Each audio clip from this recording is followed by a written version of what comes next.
السلام علیکم۔ آج ہم علوم شریعت کے متعلق بات کریں گے۔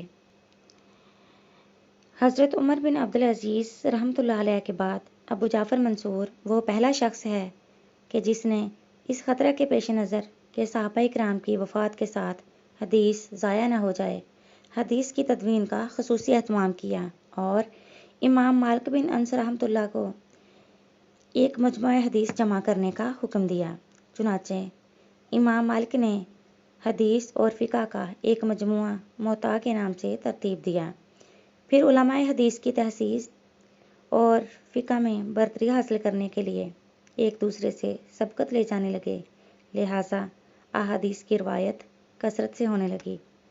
خدا کا کرنا یہ ہوا کہ احادیث کے راویوں میں بہت سے گمراہ اور فرقہ پرست لوگوں نے حصہ لے کر اس میں سازشیں شروع کر دیں۔ انہوں نے بھولے بھالے راویوں کے ذریعے جھوٹی احادیث بھی اس میں داخل کر دیں۔ اس طرح من گھڑت احادیث کی کثرت ہو گئی اور حق لوگوں کی نگاہوں سے اوجھل ہو گیا۔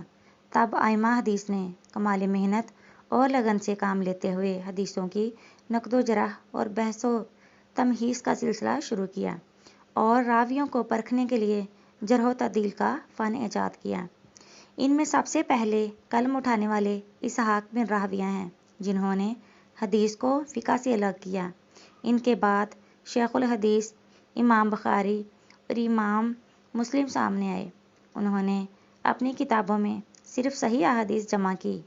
ان کے بعد ایک ہی وقت میں 4 اور کتابیں لکھی گئیں۔ اس طرح صحیح احادیث کے 6 مجموعے یعنی صحاح ستہ وجود میں آئے۔ اسی کے ساتھ اجازت دیجیے۔ اللہ حافظ۔